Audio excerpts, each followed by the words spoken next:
Hello there, Duke fans, and welcome to episode number 622 of the Duke Basketball Roundup. It is Saturday, April 13th, 2024.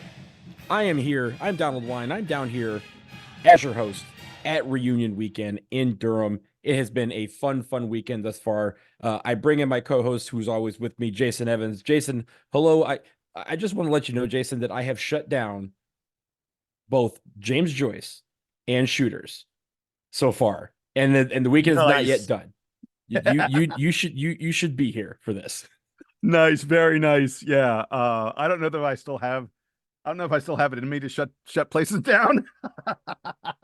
I didn't think I had it in me either. I'm sure my body is going to have a discussion with me tomorrow morning. Um, after tonight, my class party is in a couple hours. So I'm gonna get ready for that after we deal with this. But Jason, real quickly before we get into the news of the day, I just want to let you know, first of all, this is the best weekend for plugging this show because everybody is a captive audience. Everybody down here is people who love Duke. And there's been a lot of people who have said hi to you, Jason. I know I ran into a few of your classmates from the class of '89 who were down here for the reunion, and a few people from my class have said that they listened to the show. So everybody out there who is at reunion weekend, who I've run into, hello to all of you. Thank you for listening to the show. And Jason, also, as we talk about some of these players, they've been out and about all weekend. I ran into Sean Stewart and Jared McCain and Caleb Foster yesterday outside of Cameron. I was about to say hi to all three of them very quickly, and then they got inundated and mobbed by a bunch of people. So I quickly talked to Jared McCain and let him know to wish him well as he moves on. And I know we're going to talk about that in just a second, but it's been a fun weekend, Jason. I know you weren't able to make it, but you were sorely missed up here. The class of '89 is still rocking it for you here. So I just will make sure you knew that. Now, let's get into the news of the day, and Yes. or at least the news of the past couple of days. We wait a little bit. I know the last episode was full of promise as we welcomed back Tyrese Proctor, but now we have to say goodbye to three players in this show. And we will start with Jared McCain. As I mentioned, Jared McCain declares for the NBA draft. And in a great post, Jason, I don't know if you got a chance to read his post on social media, I did, yeah. but very heartfelt. And when we talk about Jared McCain, I'm really going to miss this guy because he has been just a joy to watch play, the way he plays, the work ethic that he puts in, and we'll talk a little bit about what he brings to the table. But just starting with that, Jason, Jared McCain, leaving for the draft, but man, this is one that I wanted to keep back selfishly, but know that it is his time to go, and he's going to be a great pro. Yeah, I mean, look, he's a dude who over the course of the season, like basically from about January on, start of ACC play on, his draft stock kept on getting higher and higher. Like there were Mhm. moments earlier in the year when I was like, I think Jared really might come back. And like when I was up at Duke in February and I chatted with his mom and dad some, um, and I was like, oh, there are arguments here that he, if he's like projected in the mid 20s, it makes a lot of sense sometimes to come back. I'm trying to convince them. It didn't make sense anymore after the NCAA tournament. After he, I want to say, put up a 30 burger in two of Duke's final three games in the NCAA tournament. Mhm. Yeah, you're not coming back after something like that. Your draft stock doesn't get higher. There are plenty of projections now. I'm not saying I know for sure where Jared's going to go, but there are plenty of projections that have him in the lottery or soon after the lottery. And uh, a situation like that, you cannot turn down that kind of money. And by the way, I think I have not discussed this with the McCain family, but I think that they probably talked. I'm certain that they talked to folks at Duke, to John Shire, to people at Duke who have expertise and connections in the NBA, to Coach K. They told me that even though John Shire's the head coach, talking to Coach K is still an incredibly valuable thing about being at Duke. And my bet is that everyone said, would we like to have you back? Hell yeah. Do we think you should come back? Hell no. Go get that money, son. And that is what Jared McCain is doing. I don't blame him one bit. I would do the same thing, to be honest. And I think And it was such a joy for us to get to watch him play, both the quality of his play and his attitude and his joy on the court. Those are the biggest things I'm gonna take away. I mean, yeah, dude had games where he was just beyond lethal, and you would just be giddy watching them. But the overall thing I'm gonna take away from him was, no matter whether the ball was going through the bucket or not, Jared McCain was having fun being a Duke Blue Devil, being out there on the floor, being with his teammates, working on the game, getting better at basketball. That's his enduring legacy more than anything else. A couple of things, Jason, and this is a little bit of a transition that I didn't think we would have, but we go back to his post where he kind of said thank you to Duke Nation and to everybody who believed in him and that he was ready to go to the draft. He mentioned in there that he said, I know my TikToks and my fingernail or my finger painting or fingernail painting being painted is something that a lot of people didn't really do, but I was authentically me. Jared, I mean this with all love in the world. Stop that. Like, we enjoyed the TikToks. We enjoy the fact that you paint your nails. We Yeah, enjoy the do not fact that you apologize. are, yeah, do not apologize for that. You are unapologetically you. And it is a fun thing to see as you blossom from, you singing I'm a freshman 2 days into college to now here where you were not playing like a freshman the last month of the year. You were playing like an upperclassman. You did everything your way. And I always go back to when we interviewed his parents, and they talked about his work ethic and how he had a 25-point game, and he was in the gym afterwards with his parents and his brother and his grandparents, and they're shagging balls for him so he could shoot 200 threes because he felt he didn't have a great shooting game. We talk about Chris Querwell, who in public has said that he is one of the hardest working athletes he's ever seen. That work ethic is going to get you far. The fact that you're doing that while also being you in your TikToks and in painting your nails different colors, it's a joy to see that, and it's a shame that you had felt that you had to apologize for it. You do not. That is absolutely unquestionably who you are, and that is why you are so beloved amongst this fan base. I'm glad you mentioned one thing, and we talked about his work ethic a lot. I think it'd be so Mm-hmm. easy to look at the joy that he plays with and sort of think, oh, this guy naturally you don't realize the amount of effort, the amount of work, the number of shots that goes into having that joy on the court.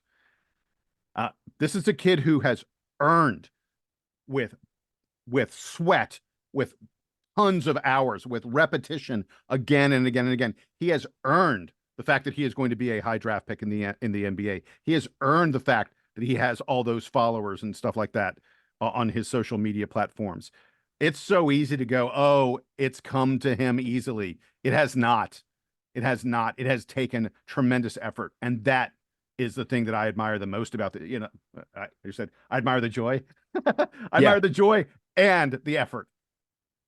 14.3 points per game, 5 rebounds a game, 1.9 assists per game, 1.1 steals per game. He shot over 41% from three on the season. He shot almost 89% from the free throw line.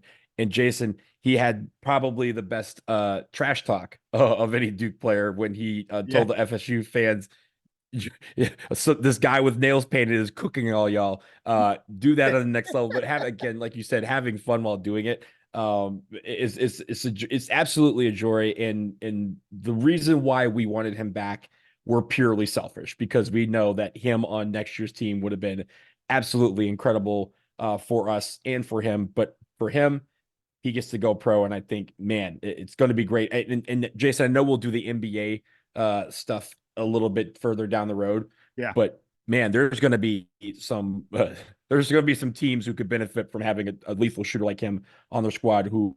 I mean, just absolutely incredible. We're really going to miss him in the Duke uniform, but wish him well on the next level.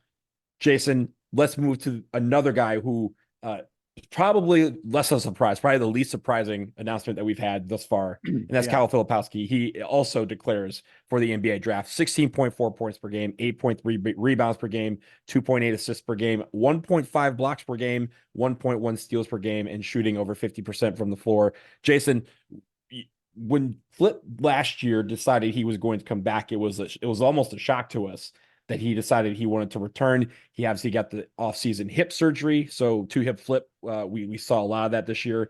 And we mentioned, despite the fact that we thought that he was going to be this otherworldly player, he had some moments where he wasn't. But at the same time, when we look at his stats, he has stats on par with some of the best players in recent memory in a Duke uniform. We remember earlier in the year, we compared his stats to Paulo Banchero's stats and said, hey, Paulo Banchero was this otherworldly talent that we thought. And Kyle Filipowski had stats in many levels that were slightly better than what Paulo Banchero was producing. So with Flip, he's probably a first round pick, maybe a lottery pick. I think I know the range I know you've seen has kind of been varying over the last couple of weeks, but make no mistake about it. He's, was absolutely ready to go. He played his butt off in a Duke uniform. And despite some of the ups and downs that I know he had over the season, we're really going to miss him as well. Number 30 in the middle. Yeah. So I think I could be wrong. I think that he led the team in points per game, rebounds per game, steals per game, blocks per game. That's not bad. Yeah. That's pretty decent season. And he was third in assists, third best assist per game guy on the Blue Devils. Those are really impressive statistics. We got 2 years out of Kyle Filipowski, and frankly, I think a lot of players in his position a year ago would have only given us 1 year. He would have very likely been a first-round draft pick a year ago, and he chose to come back, and he improved his stock by coming back. Coming back in the end, probably was a wise financial decision for Kyle Filipowski. We obviously don't know exactly where he would have been taken a year ago. We don't yet know where he'll be taken this year, but it looks like his stock improved. Look, this is a guy who really didn't complain very much, even though ACC refs did not treat him well at all. Mm-hmm. I can't recall a Duke player who got whacked in the head, the face, the throat as much as Kyle Filipowski did. I can't recall a Duke player who I thought he was fouled on that play more often than I did with Kyle Filipowski. The variety of his game, his ability, to take people from the outside and hit 35% of his 3-pointers this year. And he had a number of games where he was on from outside and like, forget about it. If Flip was hitting his threes, then it was ball game, Duke was going to win. But also able to go down in there in the post, bang with the opposing big men and everyone they were throwing at him, and finish really nicely in there in close. Flip had an outstanding season. Look, honestly, maybe he wasn't quite the leader that we would have liked him to be. I remember saying at the beginning of the season when they announced the captains that I was a little surprised when Tyrese Proctor was named a captain and Kyle Filipowski was not. You figured that one of the sophomores, one of the returning guys, would probably get a captainship alongside Ryan Young and Jeremy Roach. And I kind of hoped it would be Flip, because you knew Flip was going to be the focal point of the team on the inside, and probably likely the leading scorer and the leading rebounder, all that other stuff. And it's really great when someone like that is also a very vocal leader for the team. I think that sort of just wasn't in Flip's nature, and that's fine. Not everyone is born a leader. But I think in terms of play on the court, this is a guy who gave us everything he could and led Duke to an ACC tournament title as a freshman, led Duke to the Final 8 as a sophomore, and he had a heck of a career. We haven't had a lot of guys who came back and had 2 years as good as Kyle Filipowski did combined, those 2 years. So, yes, beloved Dookie. And considering the fact that when he arrived on Duke's campus, we were not pegging him as to be one of these guys that would be preseason All-American and all ACC everything, ACC tournament champion. He was the guy that were like, oh, we don't really know what Flip's going to do. Maybe he starts on the bench, maybe he doesn't. He ends up starting almost every single game that he was available in the lineup, and he does super well and became a guy that remember a few games into his freshman year, I was like, Jason, maybe we have something here with this Kyle Filipowski guy. And he had been kind of getting to that point where he was unremovable from the lineup, and now he is going and probably going to be a first round pick, and and maybe even a lottery pick alongside Jared McCain. Jared McCain also a guy who I believe started every game this year. Jason, you were the only one that correctly predicted that in the stats game. But those two guys were losing two guys that were very, very much two of the best players on the team, and at times both of them took over games. And I think when you look at these two, that's going to be a lot of fire. No matter what's coming in, right? You never want to lose firepower like that or offensive firepower like that, because it's hard to replace. And despite the fact that it seems like we're replacing them with this, legion of guys that are coming in that are very, very heralded players, we're going to be missing a lot in these guys. When we compare these stats, we're talking about 30 points per game and 13 rebounds a game, amongst other things. And a guy who, again, led almost every statistical category on the offensive side for Duke. This is a big loss, but we get to cherish the time that we shared with Kyle. And as you mentioned, we got next year out of him that we probably maybe didn't think we were going to have. Man, it was great to have Kyle Filipowski for 2 years. Anything else, Jason, before we take a break? Look, these are two guys. These were probably the two guys that were as important to Duke's success as anyone this past year. If either one of them was really on, then the Blue Devils pretty much won the game, quite often going away. And yeah, and they both are going to be multimillionaires just a few months from now. We cannot blame them for making the decision they did. I think all of us are wishing them nothing but the best. Yeah, it's special time for them and for their families, and we're just wishing them well. Two guys that I absolutely are going to be rooting for at the next level, even if they play on the Bulls. I won't root for them to win every game, but at least the Bulls, I'd like to see one of them dominate wherever they end up. Hey, let's take a quick break. On the other side, we have to talk about another guy who is entering the transfer portal, and we say goodbye to a member of the Duke family. More after this.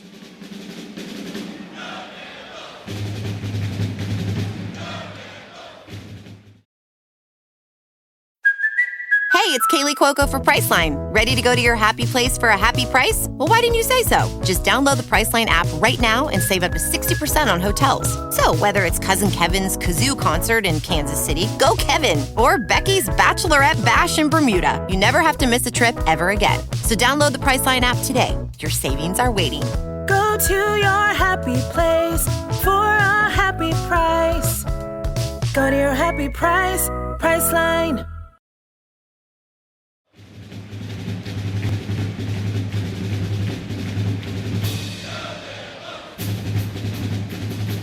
All right, everybody, we are back, and we turn our attention to another player who is actually going to be departing the Duke Blue Devils, and his name is Jaylen Blakes. Jason, on the last episode, had mentioned that during the banquet, the annual basketball banquet that was this Thursday, Jaylen Blakes announced that he was graduating as a graduate for Duke University, and now he has decided to enter the transfer portal, where he will go somewhere else as a grad transfer. Jaylen Blakes is a junior, so we commended him for being a guy who graduated from Duke in 3 years, but now he will move on and play somewhere else for his final year of eligibility. Jason, it feels like Jaylen Blakes has grown up before us over the last 3 years. He obviously provided a lot of sparks, both last year on the offensive end and this past season on the defensive end, being that hornet's nest that we liked to dub him whenever he was on the floor.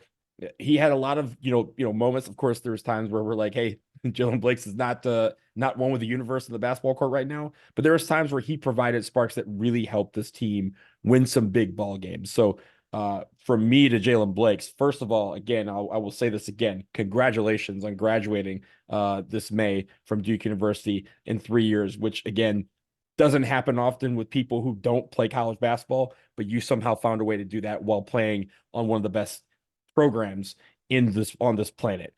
And finally, thank you for what you gave to Duke University on the basketball court and being the star example of what it means to be a student athlete on and off the court. You really provided us with some great moments. We wish you well. When we talk about his career, we kind of I always think back to Jordan Goldwire. Jordan Goldwire is a little bit more used by Duke when he was here. Yeah. But that similar trajectory where he's going to be a beacon for another team, I think, somewhere down the line when he decides where he wants to go to play out his final year of eligibility. So, Jason, your comments on Jaylen Blakes. I know he was a special player to us on this podcast. Yeah, I can't believe how emotional I feel about losing a guy who averaged 1.8 points per game this past season. A guy who, frankly, anytime he was shooting the ball, you were like, wait, are we sure we want you want you to do that? A guy who played less than 10 minutes per game this past year. And yet it is because when Jaylen Blakes stepped onto the floor, you knew you were getting 100%. By the way, I hate it when people go 110%, which is just, that's sort of silly. No such thing exists. But I'm going to tell you, factually, not everyone gives 100% every second they're on the floor. Honestly, you kind of can't. If you did that, you'd run out of energy very quickly. Jaylen Blakes, because he knew he wasn't going to be playing huge minutes, that cat was giving you 100% every second he was on the floor. He was going to cause havoc for the other team. He was going to provide effort. If there was a loose ball, his butt was going to be all over it. And as a fan, how can you not admire that? I remember, Donald, when we interviewed his coach at Blair Academy. Like, man, first of all, that feels like it was 10 years ago, but it wasn't. It was just a few years ago. Yeah, it was only like 3.5 years ago or so, right? Yeah, we interviewed him, and he said to us that he knew that Jaylen Blakes was not a guy who was highly recruited, in terms of, compared to the other guys on Duke. Jaylen Blakes was barely a top 100 recruit. Duke usually, we're sometimes skeptical of guys who are top 50 recruits coming to Duke. Usually, if you're not a top 30, it's like, what are you doing here? And yet he told us this is a kid who is a leader. This is a kid who fights every second he's on the floor, and he will have an impact at Duke. And he was right. There's no question that Jaylen Blakes had an impact at Duke. Now, look, there were games last season where Duke was, struggling a little bit more to find guys in the backcourt. And remember, Jaylen Blakes was forced into a starting role for a couple games last year. He saved our bacon. Like, that's just the honest to God truth. Having Jaylen Blakes saved victories for Duke. And there were games this year where we needed a spark. We needed someone to come in and tell everybody, you're wearing DUKE across your chest, and that means that you need to go hard the whole time you're out there on the floor. And Jaylen Blakes did that. He absolutely led by example and with his words. You would see Jaylen Blakes one of the more vocal guys off the bench. I love everything he brought to the table. It is worth noting that when Duke gave out their student athlete award to the team this year, Jaylen Blakes was one of the guys who won it. I have people who I know who are on campus with Jaylen Blakes, have kids who are on campus with Jaylen Blakes who say, never missed a class. Like, dude was always there at speaking up in class all the time and really, with smart comments.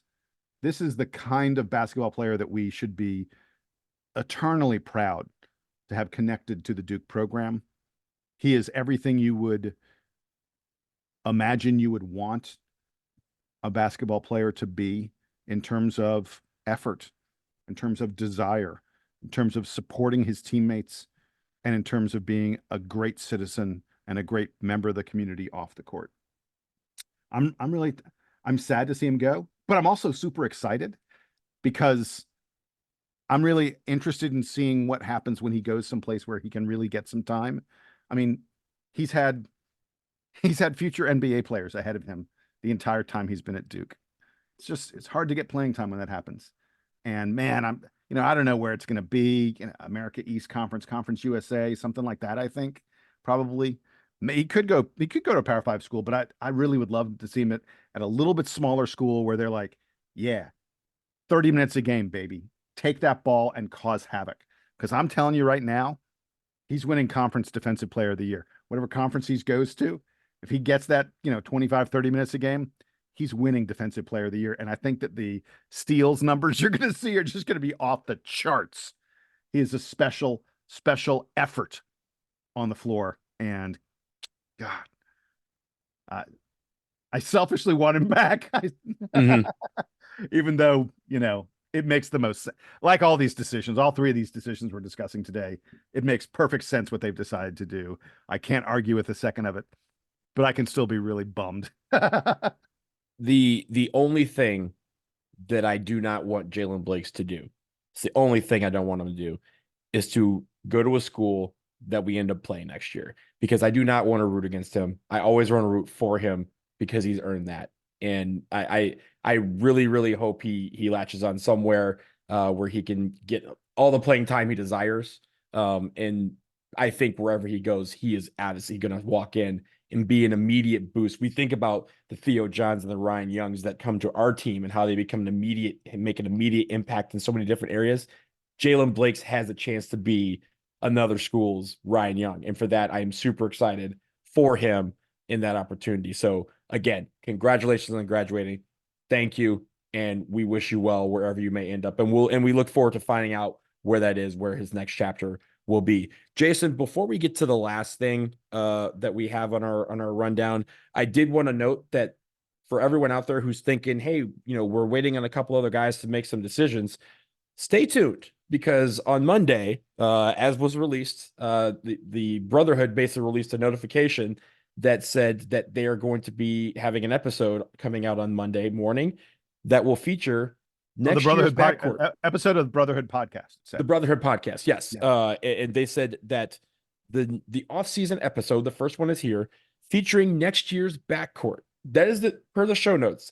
And the show notes read that next year's backcourt will be Tyrese Proctor and Caleb Foster. So, of course, that signifies to us that Caleb Foster will return to Duke for his sophomore season, which we will actually leave. We want to listen to the episode before we comment on that. So expect a full rundown or recap of that at a little bit later date, because we want to allow him to officially make that announcement. But again, per these show notes, it sounds like Caleb Foster is returning to Duke, and we will operate about that in full when we get to it. Hopefully that is true, and that means very, very exciting news for us. And if you are wondering why Jason was a little pissed off that Tyrese Proctor's announcement got spoiled by someone else, if you're wondering why Jason and Donald for the past couple episodes have been saying, oh, we think there's good news coming around the corner, I don't know. Maybe we knew that there was this might have been the good news. Maybe we knew something about this episode of the Brotherhood podcast that was going to announce Duke's next year's backcourt. I'm not saying we have sources. I'm not saying we knew this, but maybe we do. We had a feeling this was coming. I was down here on campus and I had the a birds dream. were chirping. I had a dream. He had a dream. This. That's what it was. Very clairvoyant, this man. Very clairvoyant, Jason Evans. So yes, on Monday we get that episode, and sometime early this week we will comment in full about Caleb Foster's decision. Again, we are assuming per these show notes that it means that we will see him in Duke Blue next season, and we will wait to react to how happy we are about that. But Jason, we do need to get to the final thing in our rundown, and it's a sad one. We are absolutely gutted when we heard this news. When Jason sent me this yesterday, I was kind of floored about it. But Kathy Drysdale, the mother of Dereck Lively, passed away. Dereck Lively announced this yesterday on his Instagram. I think they played the Pistons last night, and he was not in uniform because he's been banged up a little bit, but he wore a jersey on the bench with his mom's name on the back of Mavericks jersey. We heard about the story obviously last year when he was at Duke, and they had that Duke Blue Planet episode about the relationship between Dereck Lively and his mother. He, of course, lost his father at an early age. And so when his mother got cancer, he was very, very, out front about his role in trying to take care of her while also trying to play college basketball. And one of the reasons why he decided that he wanted to go pros, because he wanted to make sure that he could take care of her medical bills, and also give her a chance to see him live out his dream. Well, thankfully, she was able to do that. And unfortunately, she has passed away. Jason, I know we both have, lost people to cancer, friends, family, what have you. Touches everybody. And I hate to say that she lost her battle with cancer. I would like to say that she graduated from her battle with cancer, but unfortunately means that she's no longer present on this earth. And for Dereck Lively, it's just such a heartbreaking news to share. I just really feel for him.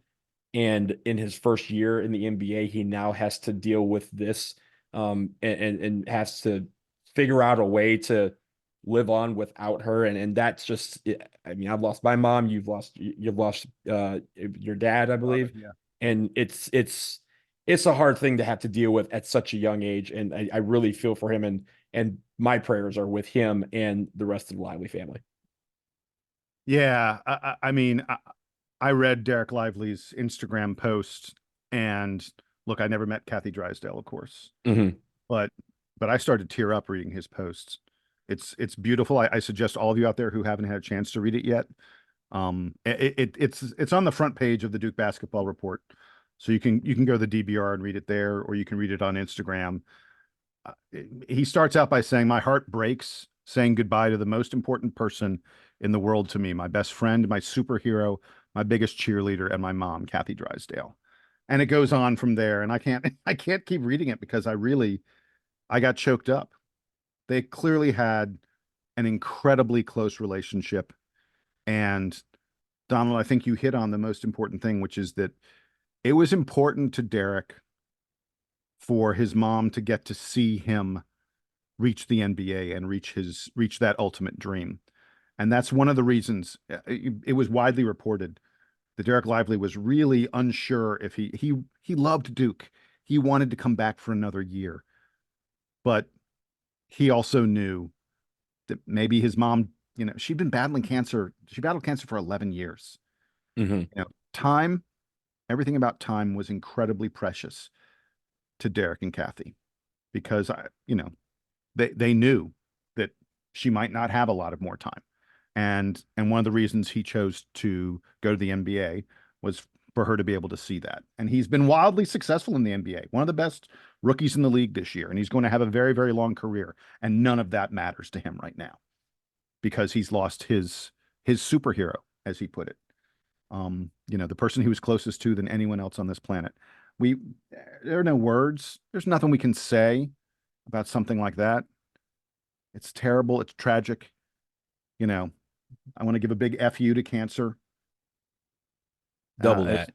Yeah, there's nothing else beyond that can or should be said, other than, as you mentioned, our thoughts, our prayers are with Dereck Lively and his family and everyone who's mourning the loss of Kathy Drysdale.